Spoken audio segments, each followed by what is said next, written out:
Ketika wajahmu tak lagi kembali, maka kau telah menjadi dunia itu sendiri. Legenda kuno menyebutkan jika seorang jantung dunia tak lagi memiliki pantulan, itu berarti batas antara tubuhnya dan dunia telah lenyap. Ia tak lagi manusia, ia telah menjadi luka yang hidup.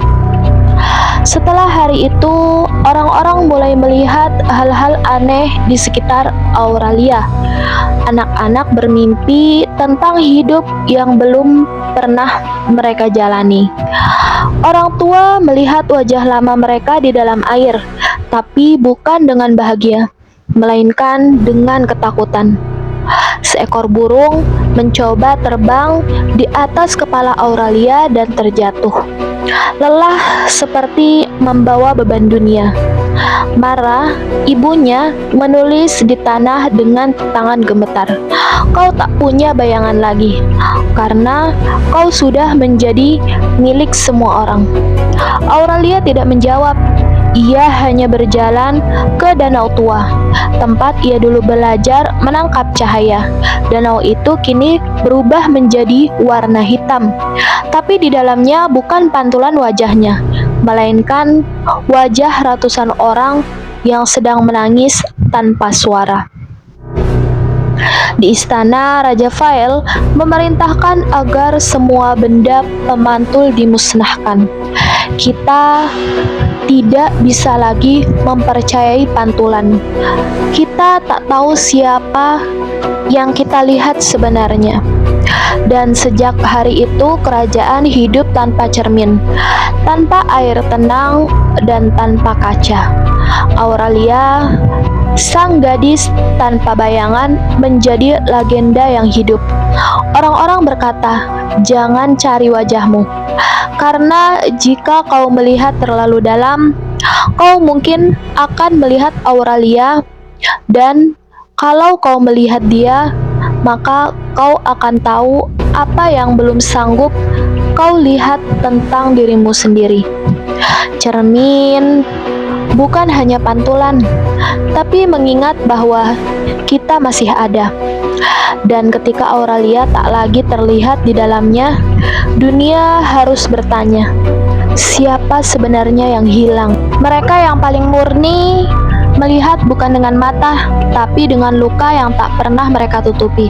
Hari itu hujan turun tanpa suara, air mengalir dari langit seperti lembaran air mata yang ditahan selama berabad-abad.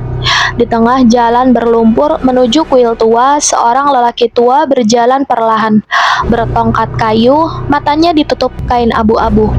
Orang-orang menyebutnya gila, karena ia sering berbicara dengan pohon, batu, dan bayangannya sendiri. Tapi saat ia tiba di depan kuil, tempat Auralia biasa duduk, ia berhenti, tersenyum dan berkata tanpa membuka matanya, "Akhirnya kita bertemu, engkau yang tak lagi punya pantulan." Auralia menatap lelaki itu dengan bingung. Ia tak pernah melihatnya sebelumnya, tetapi lelaki itu berbicara seperti mengenalnya seumur hidup. "Aku tidak melihat dengan mata karena mata terlalu mudah tertipu oleh kecantikan, tapi aku melihatnya dengan luka, dan luka tidak pernah berbohong." Auralia bertanya, "Apa yang kau lihat saat melihatku?" Kaenor tersenyum dengan pahit. "Aku melihat seorang anak yang tidak pernah diminta dilahirkan untuk menyelamatkan dunia, tapi tetap memilih untuk bertahan karena ia lebih kuat dari yang dunia kira." Kaenor mengajak Auralia berjalan ke reruntuhan perpustakaan tua, di mana angin lebih banyak menyimpan rahasia daripada halaman buku. Di sana ia bercerita, "Aku dulu penjaga pengetahuan terlarang. Aku membaca tentang jantung dunia, makhluk-makhluk seperti dirimu, tapi aku membaca terlalu dalam dan mata ini membakar karena kebenaran yang tidak boleh dilihat." Ia menunjuk matanya yang buta, lalu berkata, "Tapi sejak kehilangan cahaya dunia, aku mulai melihat dunia yang lebih dalam. Dan aku tahu, Kau bukan yang pertama, Auralia, tapi mungkin kau yang terakhir. Di bawah langit gelap, Kaenor dan Auralia duduk berhadapan. Auralia berkata, "Kalau aku memang penampung luka dunia, apakah aku harus terus menderita?" Kaenor mengatakan, "Tidak. Tapi kalau aku berhenti, dunia hancur, bukan?" Kaenor pun menjawab, "Mungkin saja. Tapi kau lupa satu hal," lanjut Kaenor. "Bahkan luka pun bisa memilih apakah ia ingin menjadi jalan akhir atau jalan awal." Kaenor memegang tangan Aurelia, tidak terbakar, tidak terguncang, dan berkata pelan, "Kau bukan bejana pasif, Auralia. Kau bukan hanya penderita. Kau bisa memilih untuk menjadi pembawa perubahan." Sebelum pergi, Kaenor meninggalkan sesuatu pada Auralia. Sebuah cermin kecil, tapi bukan dari kaca. Cermin itu terbuat dari batu hitam yang mengkilap. Saat Auralia menatapnya, tidak ada pantulan. Tapi jika ia menutup mata, ia bisa melihat bayangan dirinya sendiri berdiri lebih kuat, dengan cahaya mengalir dari luka-lukanya. Kaenor berjalan menjauh ke kabut, tapi suaranya tetap terdengar. "Aku buta bukan karena dunia menolakku. Aku buta bukan karena dunia menolakku untuk melihat, tapi karena aku menolak dunia yang membohongiku. Luka bukan akhir, luka adalah pintu. Dan kau, Auralia, kau adalah kuncinya." Kebenaran tidak datang dari terang, tapi dari siapa yang berani berjalan dalam gelap dan tidak berbalik. Sejarah menulis tentang para pahlawan, tapi ia mengubur mereka yang terlalu cantik untuk bertahan. Setelah pertemuan dengan Kaenor, Auralia mulai mencari jawaban. Apakah benar ada yang lain sebelum dirinya? Apakah ada anak-anak sepertinya yang lahir dengan kecantikan melebihi batas dunia? Ia kembali ke reruntuhan perpustakaan kerajaan. Tak ada catatan resmi, tak ada nama, tapi Kaenor pernah berkata, "Kalau kita bisa menemukan mereka di sejarah, carilah di kehilangan." Dan disinilah ia menemukannya, dalam laporan-laporan kematian bayi, di buku-buku penduduk yang hilang, dalam puisi-puisi rakyat yang tidak pernah dibukukan. Setiap 300 tahun, ada satu pola. Seorang anak lahir terlalu cantik dan kemudian menghilang sebelum dewasa. Ia membaca sebuah kisah yang tak pernah diteriakan. Desa Elira, 123 tahun yang lalu, seorang bayi perempuan lahir dengan mata keemasan. Dalam seminggu seluruh ternak desa mati. Hujan tak turun, bayi itu dibawa pergi, tidak pernah kembali. Wilayah Gunung Fehern, 627 tahun yang lalu. 3 anak lahir di bulan yang sama, semua terlalu cantik untuk dianggap alami. Dalam setahun, desa mereka terbakar tanpa jejak. Penduduk menyalahkan mata iblis yang bersembunyi dalam wajah malaikat. Dan dalam catatan paling tua, lebih dari 900 tahun yang lalu, bayi yang dibungkus sinar, tapi ibunya membakarnya karena ia berkata, "Dunia tidak pantas untuk anak seindah ini." Auralia menyadari satu hal. Dari semua anak-anak itu, hanya dia yang masih hidup. Lalu kenapa? Jawabannya muncul saat ia menatap ibunya, Mara. Perempuan bisu yang tidak pernah meninggalkannya. Perempuan yang kehilangan suara, tapi tidak kehilangan keberanian. Mungkin karena ibu tidak menyerah padaku. Mungkin karena ibu tidak pernah membiarkan dunia mengambilku. Dan untuk pertama kalinya, Auralia menggenggam tangan ibunya dengan erat. Tangan itu terbakar secara perlahan, tapi Mara tidak mundur. Ia hanya menatap anaknya dan tersenyum dengan mata penuh luka dan cinta. Di malam yang sama, Auralia mendengar bisikan dari luar jendela. kau bukan satu-satunya, tapi kau satu-satunya yang tidak disembunyikan. Ia keluar dan menemukan sesosok anak laki-laki.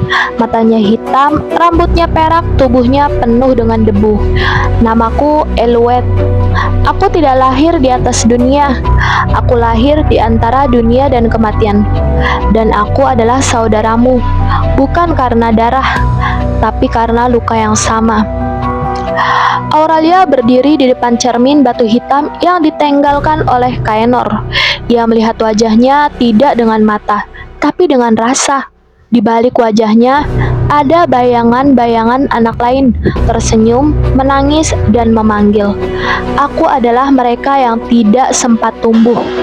Dan jika aku bertahan, maka aku akan bertanya untuk mereka, kenapa dunia menciptakan keindahan yang tidak boleh hidup? Kecantikan sering dilihat sebagai berkah, tapi bagi mereka yang lahir terlalu indah, dunia adalah tempat yang tak pernah berniat membiarkan mereka tumbuh. Dan Auralia adalah satu-satunya cerita yang belum selesai. Rumah bagi para perempuan yang tersisa. Ternyata mereka tidak mati, tapi mereka tidak hidup seperti dulu. Mereka ada di antara, masih bernafas tapi tak lagi percaya dunia layak melihat mereka. Setelah pertemuannya dengan Eluet, Auralia diajak ke sebuah tempat tersembunyi jauh dari istana, jauh dari peta. Namanya tidak tercantum di arsip manapun, hanya disebut dalam bisikan para peziarah dan pengembara. Desa Asera, tempat perempuan-perempuan yang menolak mati, tapi tak sanggup untuk kembali. Perjalanan ke sana itu penuh sunyi, bahkan angin tidak berbicara. Bunga-bunga tumbuh tanpa warna, air tidak mencerminkan apapun. Desa itu seperti lukisan yang robek setengah. Rumah-rumah sederhana berdiri rapi, tapi tidak ada suara tawa, tidak ada anak-anak, dan tidak ada pria. Hanya perempuan dalam segala usia yang berjalan dengan tubuh setengah terbakar, setengah tak terlihat.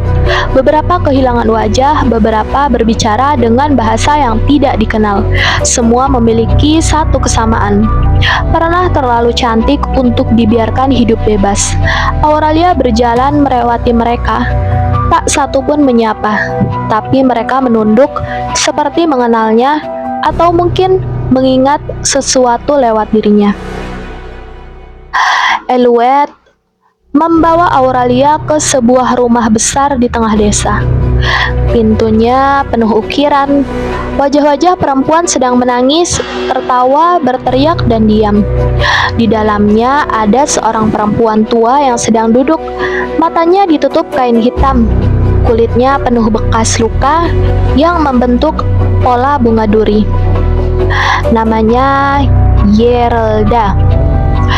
Kami tidak menyambut tamu, katanya tanpa membuka mata. Tapi kau bukan tamu, kau adalah kemungkinan.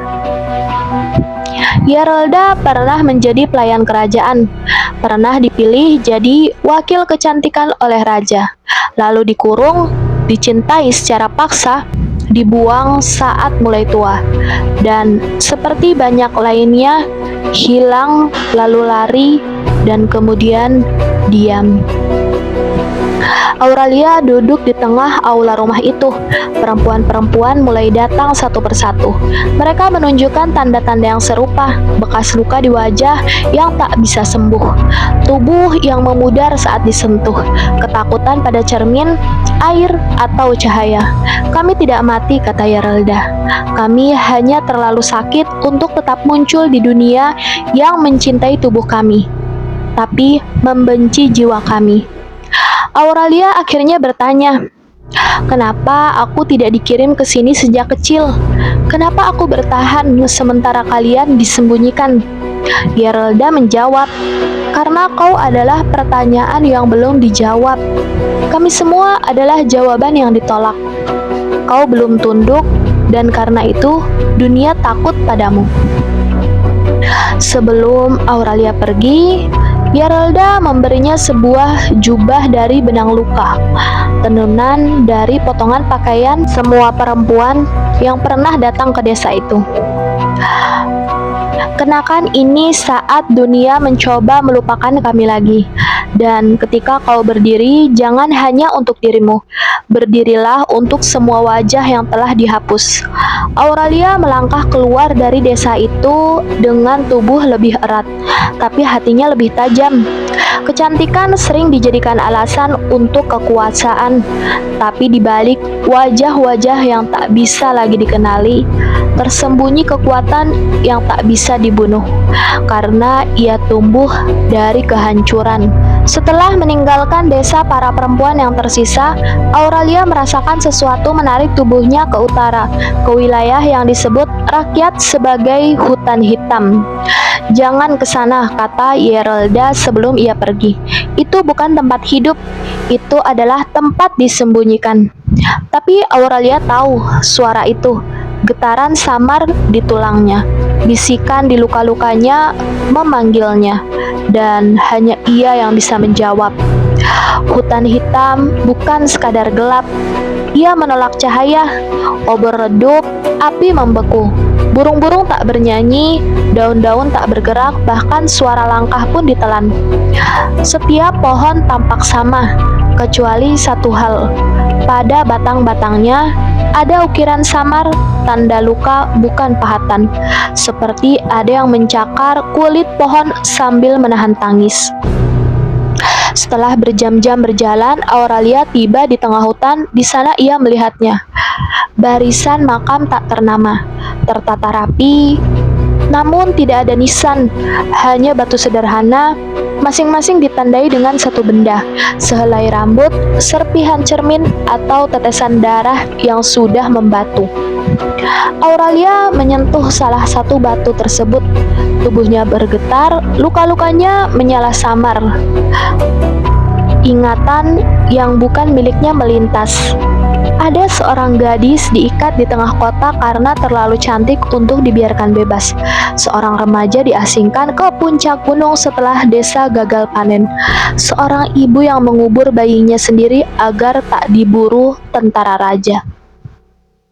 Mereka adalah jantung dunia yang gagal bertahan, tapi bukan karena lemah, melainkan karena dunia menolak mereka terlalu cepat. Auralia yang menyerap ingatannya semakin lama di hutan itu. Tubuhnya Auralia menjadi semakin berat, karena batu-batu itu mengirimkan luka-luka yang belum selesai, dan hanya dia yang masih hidup yang bisa menyimpannya. Kau datang untuk membawa kami keluar, bisik suara dari tanah. Bukan untuk membangkitkan kami, tapi untuk menyampaikan bahwa kami pernah ada. Auralia jatuh berlutut di tengah makam terakhir. Di sana tidak ada batu, hanya lubang kosong. Tapi ia tahu itu miliknya. Kalau aku mati, aku ada di sini. Akan jadi milik siapa ceritaku? Atau apakah aku harus hidup agar semua kisah mereka tidak ikut dikubur? Sebelum meninggalkan hutan, Auralia mengambil batu dari makam kosong itu. Ia mengukir sesuatu dengan kukunya sendiri dari darahnya. Untuk mereka yang terlalu cantik untuk dikenang. Dan untuk pertama kalinya sejak ia lahir, hutan itu berbisik, lembut, seperti nyanyian duka. Dan pohon-pohon di sekitarnya mulai menangis. Tetesan air jatuh dari batang-batang mereka, bukan dari langit. Kita tidak pernah sendirian dalam luka, hanya sendiri dibuat merasa seperti itu.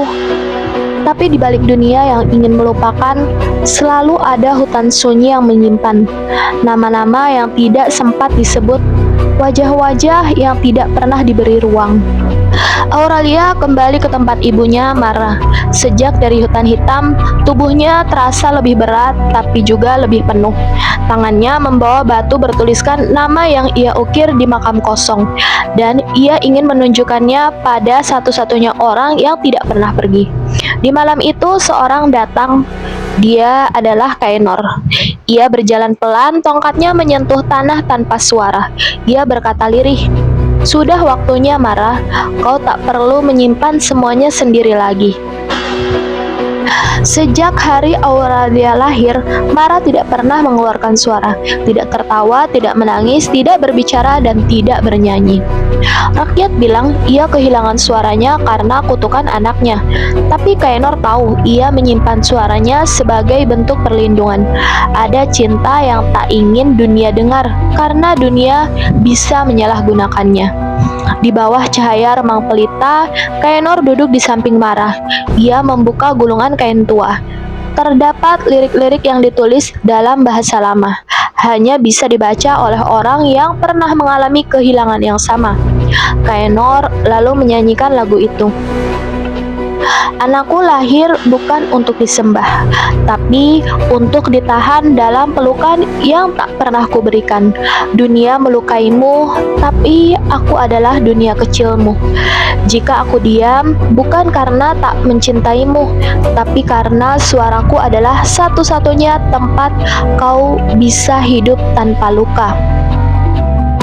Saat lagu itu mencapai bait terakhir, Mara menggenggam tangan Kaenor, tubuhnya bergetar, dan tetes air mata mengalir dari matanya. Perlahan, lalu deras, lalu hening kembali. Itu adalah tangis pertama sejak ia kehilangan suara. Auralia menatapnya dan untuk pertama kalinya merasakan sesuatu yang lebih menyakitkan dari luka fisik. Ibu mencintaiku begitu dalam, sampai ia rela kehilangan suaranya agar aku bisa hidup. Setelah lagu itu, Mara tidak tiba-tiba berbicara.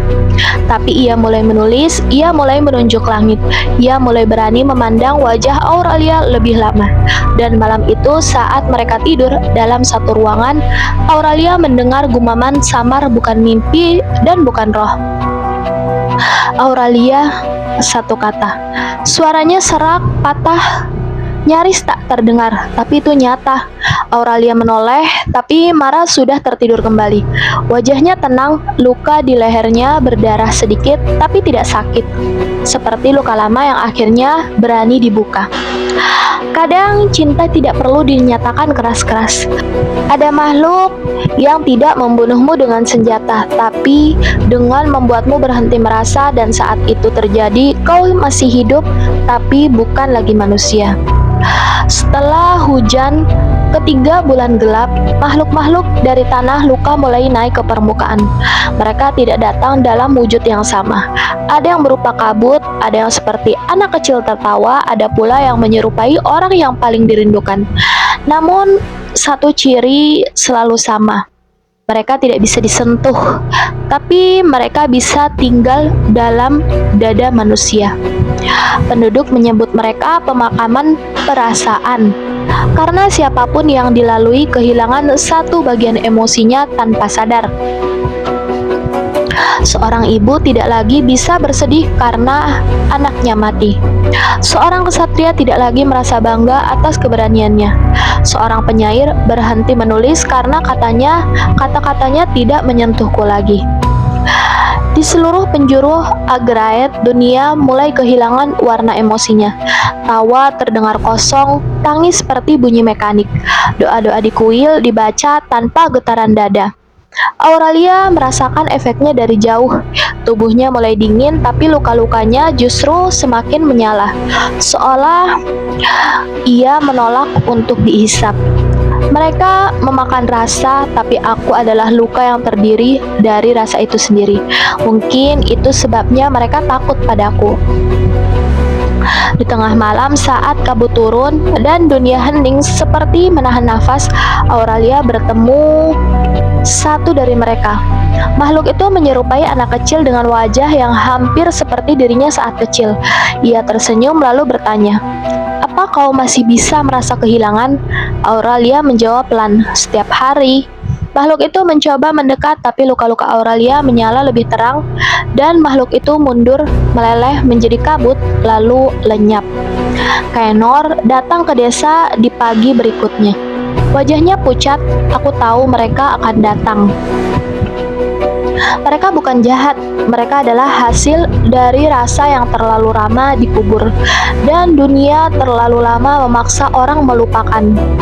Rasa duka, Rasa cinta, rasa takut, rasa bangga, semua rasa itu sekarang menjadi makanan karena manusia berhenti mengalaminya dengan utuh dan menyimpannya sebagai beban. Aurelia hanya berkata, kalau mereka memakan rasa, aku akan jadi yang paling mereka incar, tapi juga satu-satunya yang bisa mereka takuti. Setelah muncul para pemakan perasaan, Raja Fail mengeluarkan Dexcrit sihir. Duka adalah gerbang kehancuran, maka demi rakyatku rasa sakit akan dihapus dari wilayah kerajaan. Dengan bantuan para penyihir istana dibangunlah pagar perisai empati di sekeliling ibu kota. Siapapun yang melewati pagar itu akan terlindungi dari segala penderitaan fisik maupun emosional. Tidak ada lagi kesedihan, tidak ada lagi rasa takut, tidak ada lagi air mata. Awalnya rakyat memuji, anakku tidak lagi takut gelap. Aku tidak menangis saat suamiku pergi.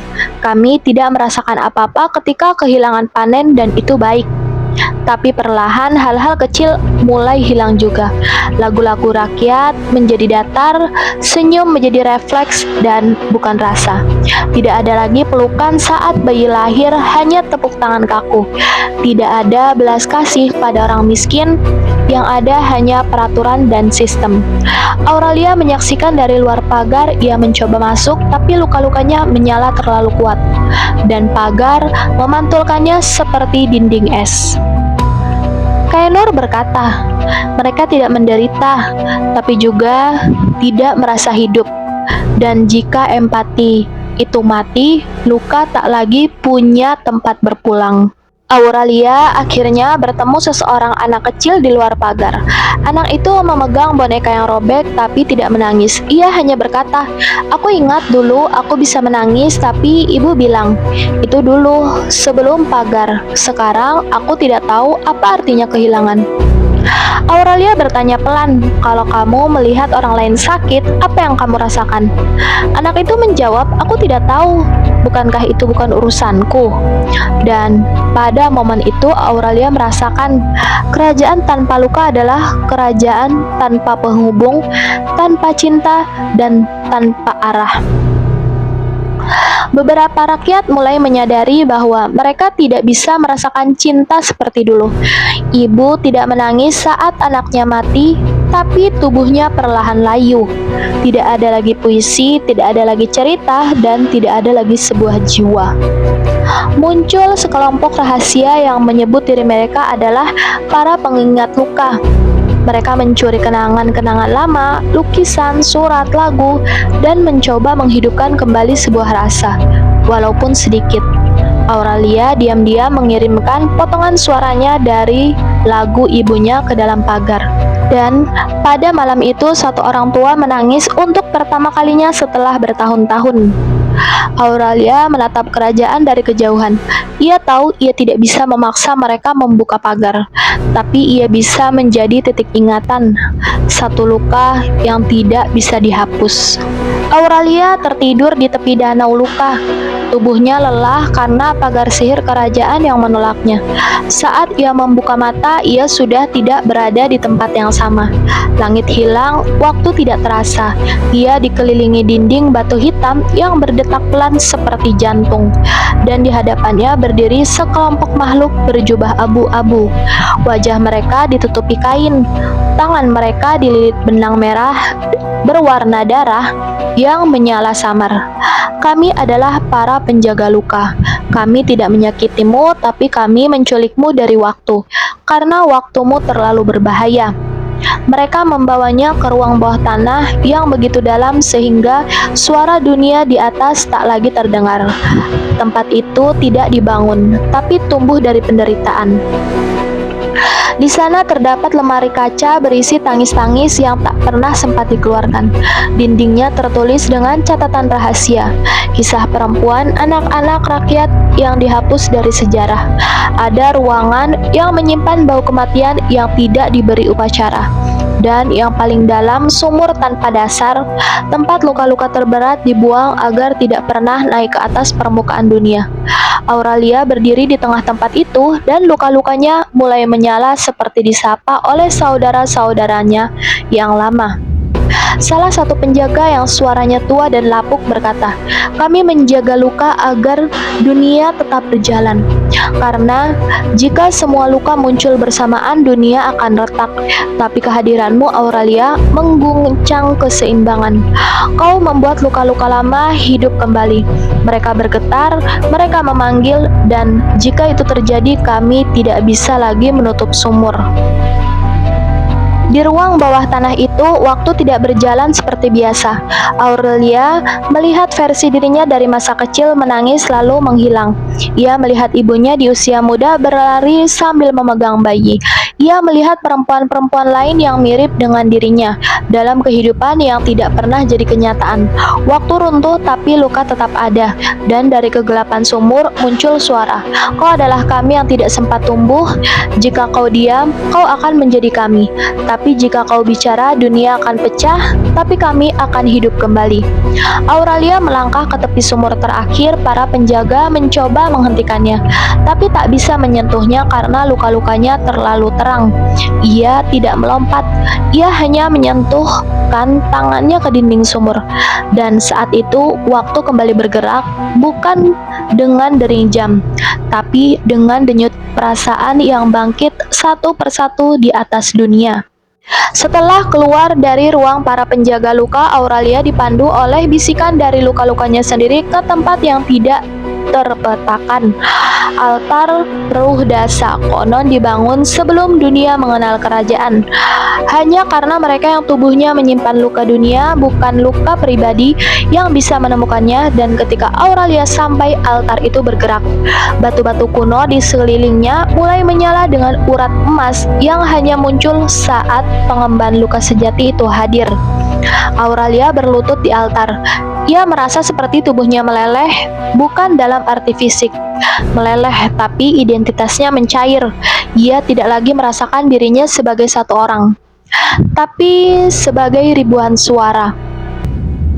Anak-anak yang tidak sempat tumbuh, perempuan yang disiksa karena tubuhnya sendiri, lelaki yang dihukum karena menangis, jiwa-jiwa yang dihapus, disesatkan dan dikubur di balik definisi normal. Dan dalam detik itu, detak jantungnya berubah ritme, bukan cepat atau lambat, tapi serempak dengan denyut dunia, angin, tanah, pohon, bahkan batu. Auralia berdiri, tapi tubuhnya terasa seperti bukan miliknya, karena ia menyimpan terlalu banyak dan terlalu dalam. Ia bisa merasakan seorang perempuan di desa utara yang coba mengakhiri hidupnya. Ia bisa mendengar anak laki-laki di kota yang merindukan ayahnya yang hilang. Ia bisa melihat seorang pria tua yang memeluk baju istrinya yang telah tiada berulang kali dalam diam. Sebelum meninggalkan altar, Auralia melihat dirinya di genangan air suci.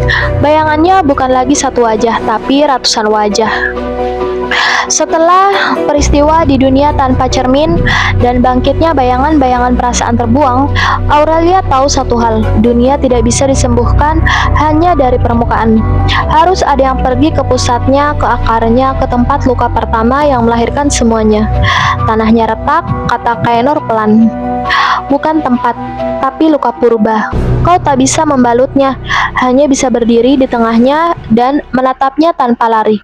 Auralia tidak ragu, karena ia bukan lagi tubuh pribadi, tapi jantung dunia yang berani merasa.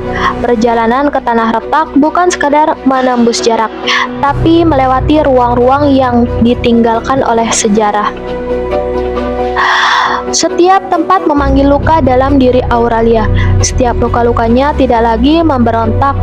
Mereka menyala seperti pelita yang memberi arah. Di sebuah malam yang dingin, saat angin membawa aroma besi dan bunga melati, Kaenor bicara dengan jujur. Aku dulu adalah penjaga jalan menuju tanah yang retak, tapi aku mundur karena aku takut melihat siapa yang pertama kali melukai dunia. Takut kalau ternyata itu kita sendiri. Auralia menjawab, menatap langit yang tak berbintang. Mungkin benar, tapi menolak melihat tidak pernah menyembuhkan apapun. Kalau kita yang melukai, maka kita juga yang harus menatapnya, bukan untuk menyalahkan, tapi untuk bertanggung jawab. Semakin dekat mereka ke tanah retak, bumi mulai berubah bentuk. Tanah tidak lagi rata, waktu bergelombang, udara terasa seperti beban dan bukan ruang. Dari kejauhan mereka melihatnya garis hitam yang membelah bumi seperti luka terbuka, dan dari sela-selanya cahaya merah samar keluar, seperti nafas lama yang tak selesai. Auralia berlutut, tubuhnya tidak kuat menahan resonansi tempat itu. Luka di tubuhnya terbuka, tapi bukan darah yang keluar, melainkan kenangan yang orang-orang lain tidak melihat. Tangisan ibu yang kehilangan anak, suara-suara doa yang ditolak, dendam yang berubah menjadi sunyi. Auralia berdiri di belakangnya Kainor, di depannya jalan menuju pusat luka dunia. Ia tahu tempat ini tidak bisa ditaklukkan, hanya bisa ditatap. Dan ia berkata kalau dunia ingin sembuh, maka seorang harus menjadi saksi pertama dan terakhir. Setiap perjalanan besar tidak membawa jawaban. Sejak menapaki batas terdalam tanah retak, Auralia mulai merasa perubahan yang aneh. Tubuhnya tidak sakit, tapi terasa terlalu penuh. Detak jantungnya tidak seragam lagi, kadang cepat, kadang diam, seperti menahan nafas dunia. Di dada kirinya ada denyut baru, tapi bukan jantung, bukan luka, tapi sesuatu yang lain. Suatu malam saat bulan mati dan bumi terdiam, Auralia terbangun karena sakit yang sangat-sangat menyentuh. Ia membuka baju dan dari sela tulang rusuk kirinya warna hitam mulai tumbuh, perlahan berdarah tapi tidak busuk. Bunga itu meledak keluar bukan dengan suara, tapi dengan rasa, seperti cinta yang terlalu dalam atau kesedihan yang tidak bisa ditahan lagi. Kainor yang selama ini menemaninya hanya menunduk. Ia tahu itu adalah tanda akhir setiap jantung dunia yang pernah ada. Saat mereka mencapai batas takdir, tubuh mereka tak lagi menampung luka sebagai luka, tapi menumbuhkannya sebagai peringatan bagi dunia. Mawar hitam itu bukan bunga biasa. Setiap kelepaknya menyimpan satu cerita, satu tangisan yang tidak sempat keluar, satu cinta yang tidak pernah sampai, satu keberanian yang dipatahkan oleh sistem. Auralia menyentuhnya, tidak sakit tapi sunyi sekali, dan ia berkata, "Apa ini artinya aku akan mati?" Kainor menjawab, "Atau kamu akan menjadi sesuatu yang bahkan kematian tidak bisa menyentuh." Saat mawar itu mekar sepenuhnya, dunia ikut diam. Di kerajaan semua jam berhenti berdetak selama 1 detik. Di desa para perempuan terluka, semua ibu merasa dada mereka berat tapi hangat. Di altar yang dulu menyala, muncul kelopak hitam yang jatuh dari langit seperti abu. Dan mereka tahu Auralia sedang mendekati akhir, tapi bukan akhir dari hidup, akhir dari batas sebagai manusia biasa. Auralia berdiri di tepi tanah yang retak. Mawar itu kini tumbuh, melilit rusuknya, dan mengakar ke punggung, menjalar ke leher. Tapi ia tidak meronta, karena untuk pertama kalinya ia tahu siapa dirinya. Setelah kepergiannya, dunia tidak jadi sempurna. Tapi ada satu perubahan kecil. Manusia bisa menangis tanpa malu. Perempuan bisa berkata, "Aku lelah," tanpa dihukum. Anak-anak tidak dibungkam ketika mereka takut. Dan di setiap rumah ada tempat untuk luka, bukan untuk disembuhkan, tapi untuk didengarkan. Dan bumi berkata, "Auralia adalah bentuk tubuhku ketika aku ingin dicintai dan bukan ditaklukkan. Ia adalah nama yang aku pakai saat ingin berkata, aku pun bisa merasa." Auralia tidak menjadi dewi, ia menjadi tanah, udara, dan gema. Ia menjadi dunia itu sendiri, agar dunia tidak lagi berbohong tentang perasaannya. Jika suatu hari kamu merasa sendiri dan luka, ingatlah bahwa kamu sedang berdiri di tubuh seorang perempuan yang mengerti segalanya. Terima kasih sudah menonton sampai akhir. Jangan lupa like, komen, dan subscribe YouTube kami ya sebagai bentuk dukungan.